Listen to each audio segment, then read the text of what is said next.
গাড়ি মানুষ চালায়? হ্যাঁ, মোর বন্ধুর ঘরে এখনো আইফোন 17 প্রো ম্যাক্স নতুন বেরিয়েছে কিনছে, আর R15। আর মোর বাপ এখনো কিপটিয়া, এই যে কিপটিয়া আছে, আর মোর বাবার সাথে কথা আছে। এই দালানের কথা গেছে কোথায় আজ? স্যার স্যার,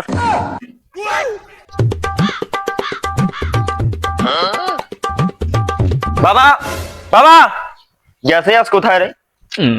রুমেও তালা মারা। ও বাবা, বাবা কি হয়েছে বাবা? কি সমস্যা? কি আমি এখানে আছি। নামিয়ে আসো, নামিয়ে আসো, তোমার সাথে কথা আছে আজকে, নামিয়ে আসো। হ্যাঁ, দাঁড়া দাঁড়া, আসতেছি।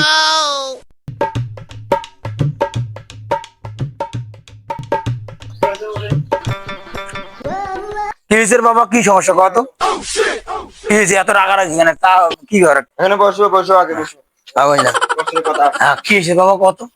তোমার ছেলে হয়ে আজকে আমার কলেজে মান সম্মান শেষ হয়ে গেছে। আমি যদি তোমার ছেলে না হয়ে অন্য কারো ছেলে হলাম হয়, তাহলে আজকে আমার মান সম্মান ঠিক থাকতো। আচ্ছা, কি হয়েছে বাবা? কত ভাবলাম, কি সমস্যা কত? এত চিল্লি লাগাচ্ছিস কেন? আসল ঘটনা কত? কি সমস্যা? ওরে তোর মাসমানটা গেল। চিল্লি না করবো তা কি করবো? আমি তোমার একটা মাত্র ছেলে, এত ধন সম্পত্তি করছো, এগুলো করছো কার জন্য? আমার জন্য তো সব। একটা অ্যাপাচি গাড়ি নিয়ে দিছো, আজকে রাস্তায় আসার সময় 10 বার বন্ধ হয়ে গেছে। আর আমার বন্ধুরা সবাই আইফোন 17 প্রো ম্যাক্স বের হয়েছে, নতুন লঞ্চ হয়েছে, কিনছে। আবার BMW কার, KTM, R15 এগুলোতে চড়ে বেড়ায়। আর তুমি আমাকে একটা অ্যাপাচি গাড়ি নিয়ে দিছো, এই গাড়ি চলে না মার্কেটে। হ্যাঁ, তুমি আজকে আমাকে আইফোন আর R15 কিনে দিবা। তোমাকে R15 কিনে দেবো না? তুমি যদি আমার ভালো সন্তান হইতো, তোমাকে R15 টা নেই, সবকিছু কিনে দিতাম।